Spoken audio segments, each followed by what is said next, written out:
responsabilidade civil no seu contexto geral, utilizamos o conteúdo de alguns doutrinadores, a exemplo de Carlos Roberto Gonçalves e Gustavo Tepedino, assim como uma entrevista maravilhosa com um grande nome da advocacia catarinense que apresentaremos daqui a pouco.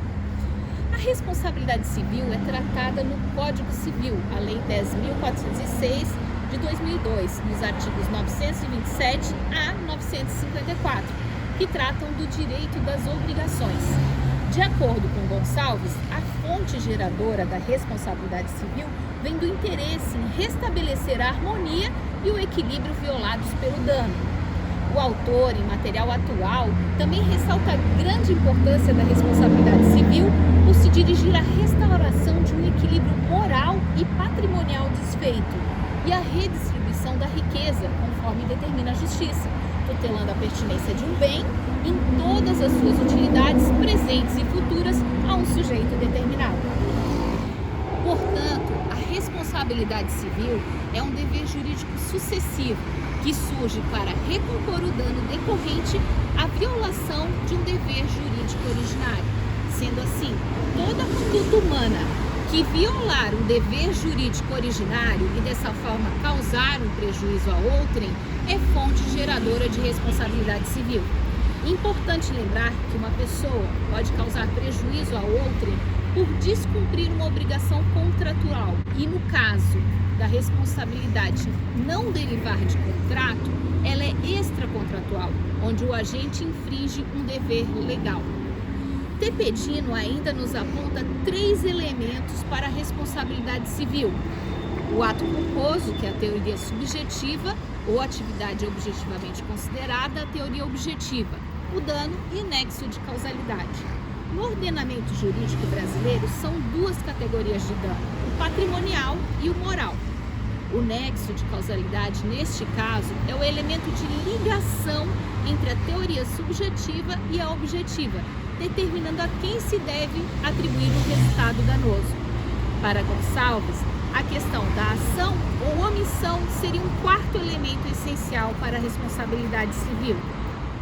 As mudanças sociais constantes tornam a responsabilidade civil um dos temas mais suscetíveis a serem atingidos, especialmente em razão das novas tecnologias e modelos de negócios inovadores, também do estabelecimento de diferentes práticas sociais e formas de relacionamento humano. Essas mudanças provocam danos injustos à esfera jurídica de diversos sujeitos, que demandam respostas rápidas e eficazes tanto do Poder Judiciário, chamado à resolução de conflitos interpessoais, como do Poder Legislativo, que disciplina e previne algumas disputas. O profissional que exerce a função de operador do direito, o advogado, assim como os demais profissionais, também devem seguir uma legislação, mais especificamente a Lei 8.904/94, também chamada de Estatuto da Advocacia e da OAB. Vale ressaltar o artigo 32 desta lei, que diz que o operador do direito é totalmente responsável pelos atos cometidos no exercício da sua profissão, praticado com dolo ou com culpa. O artigo 33 também chama atenção para o Código de Ética e Disciplina da Ordem dos Advogados do Brasil. Mas a atividade do advogado não passa somente pelo Estatuto e o Código de Ética da OAB. Também está prevista na Constituição Federal, no Código Civil e, por conta da prestação de serviços, no Código de Defesa do Consumidor. O CDC traz orientação ao que se refere à responsabilidade pessoal do profissional liberal, no caso da culpa verificada. Aqui, tanto o cliente quanto o advogado se encaixam na definição de consumidor e fornecedor de serviço. Neste caso, existe um contrato e os clientes possuem a obrigação de indenizar o advogado por qualquer prejuízo, assim como o contrário, em razão da prestação de serviço. É importante lembrar que a obrigação do profissional é intitulada com finalidade de meio e não de fim, já que o advogado não possui a obrigação de ganhar a causa, mas sim de defendê-la da melhor maneira possível, utilizando todos os recursos jurídicos possíveis. Então, a responsabilidade civil do advogado é fundamentada a partir da responsabilidade civil subjetiva, derivada da culpa, exigindo que ocorra a comprovação efetiva da culpa no exercício de sua profissão, para que se obtenham quaisquer tipos de ressarcimento. Conforme Doni Júnior, através dos ensinamentos de Maria Helena Diniz, o advogado será responsabilizado civilmente quando o mesmo vier a cometer os seguintes erros ou equívocos: os erros de direito de fato, pelas omissões de providências necessárias, pela perda de prazo, desobediência às instruções do representado, pareceres contrários à lei, à jurisprudência e à doutrina, omissão de conselho, violação de segredo profissional, dano causado a terceiro, por reter ou extraviar autos que se encontravam em seu poder, entre outros. Outro ponto importante é que a responsabilidade civil do advogado autônomo é a mesma do advogado empregado, sendo que nos dois casos os profissionais responderão pelos possíveis prejuízos que eles porventura vierem causar a seus clientes. Nesse caso, a responsabilidade será subjetiva, uma vez a culpa devidamente registrada e o dano ocorrido, demonstrando também que entre o advogado e o seu cliente realmente existia um nexo de causalidade. Tepedino lembra ainda que a responsabilidade das sociedades de advogados não se confunde com a responsabilidade pessoal do advogado como prestador de serviço autônomo. Quando o serviço é prestado por sociedade, a responsabilidade será objetiva, incidindo o artigo 14 caput do Código de Defesa do Consumidor. Mas nem tudo está perdido para o advogado, que em sua defesa poderá invocar as excludentes de responsabilidade civil, como a culpa exclusiva da vítima, quando, por exemplo, o cliente não entrega a documentação necessária para a instrução do recurso e o prazo se acaba.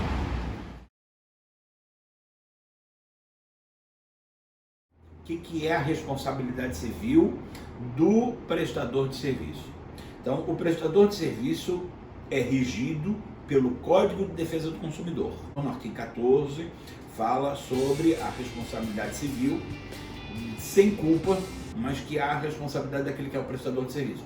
Mas deixa um espaço para a prestação do serviço do advogado ser regido por lei própria. Isso é que é importante. O artigo 951 do Código Civil também deixa a responsabilidade civil por negligência, imprudência e perícia que causar a morte do paciente. Então, estou falando da questão da responsabilidade civil do médico, do farmacêutico, da questão da saúde. Por que deixaram fora a responsabilidade civil do advogado? Ela é regida por lei própria. Então, o Código de Defesa do Consumidor e o Código Civil deixaram para que o Estatuto do Advogado, que também é uma lei complementar, regisse através do artigo 32 do Estatuto da Advocacia e da Ordem dos Advogados do Brasil, a seguinte responsabilidade contratual do advogado. O advogado é responsável pelos atos que, no exercício profissional, praticar com dolo ou culpa. Então é completamente diferente dos outros prestadores de serviço. E aqui eles estão falando ainda no artigo 32 do caso de lide temerária. Parágrafo único. Em caso de lide temerária, o advogado será solidariamente responsável com o seu cliente, desde que coligado com este para lesar a parte contrária, o que será apurado em ação própria. Então tem uma exceção à regra, que é a lide temerária, onde o advogado é solidariamente responsável com o cliente por provocar uma ação temerária e aí será averiguado em ação própria. Bom, então a princípio a gente precisa entender que a responsabilidade do advogado é a responsabilidade contratual. Como toda regra, também tem exceções. Quais são as exceções, as principais exceções? Eu anotei aqui que a principal exceção é o defensor dativo. O defensor dativo, nomeado pelo juiz, ou quando tem um convênio da Ordem dos Advogados que coloca o defensor público, o defensor dativo a serviço do Estado, o defensor público passa a ser um munus do próprio Estado. A mesma coisa a Defensoria Pública, a mesma coisa a Procuradoria de Assistência Judiciária e aquelas assistências judiciárias que são feitas pelas universidades. Então, nós estamos dizendo que os procuradores, aqueles que são vinculados ao Estado, o vínculo deles não é contratual, porque não há um contrato de prestação de serviço. O vínculo deles é estatutário e eles obedecem ao Estatuto do Servidor Público ou aquelas regramentos que são disciplinados para aquela prática de serviço. Preste atenção que esses casos são comparados àqueles casos em que o Ministério Público também advoga uma causa. Porque o Ministério Público, em algumas situações, ele passa a ser o autor de determinados processos. Ele entra com uma ação civil pública, por exemplo, coletivas, as ações ambientais, ou até as de defesa do consumidor, em que o Ministério Público é o autor da ação. Então, na verdade, ele está investido na função de advogar, né? O Ministério Público sai daquela função precípua do Ministério Público e passa a exercer uma advocacia. Mas a advocacia deles aqui não é contratual. O procurador do município, o procurador de Estado, a advocacia deles também não é contratual, não é um contrato de prestação de serviço. É o Estatuto do Servidor, é uma relação estatutária. E a relação do advogado profissional liberal, que contrata com o seu cliente, aí ele tem um contrato. Por isso, o advogado deve ter o seu contrato de prestação de serviços com todas as cláusulas. Uma cláusula, por exemplo, de que há uma obrigatoriedade do cliente de fornecer determinados documentos e que isso não vai servir de responsabilidade do advogado. Outra cláusula que é muito importante que os advogados tenham nos seus contratos é a cláusula de que o cliente, uma vez revogando o mandato ou rescindindo o contrato, como é que vai ficar a questão dos honorários sucumbenciais? Como é que vai ficar disciplinado aqueles honorários que não foram pagos ainda? Tem que ter uma cláusula para isso, uma cláusula penal no seu contrato, para caso de rescisão. Então, os exemplos que nós estávamos conversando aqui, entre vários exemplos de não interposição de recurso, que nós estamos falando sobre não interposição de um recurso, mas a parte recursal ou não deve estar no seu contrato de trabalho. No contrato de trabalho deve dizer se a pessoa faz o contrato para os 2 graus de jurisdição ou não. Se não tiver, a responsabilidade do advogado de não recorrer também tem responsabilidade civil nisso, sim. Mas o que nós estamos falando aqui, que é bem interessante, é do acordo sem o consentimento do cliente.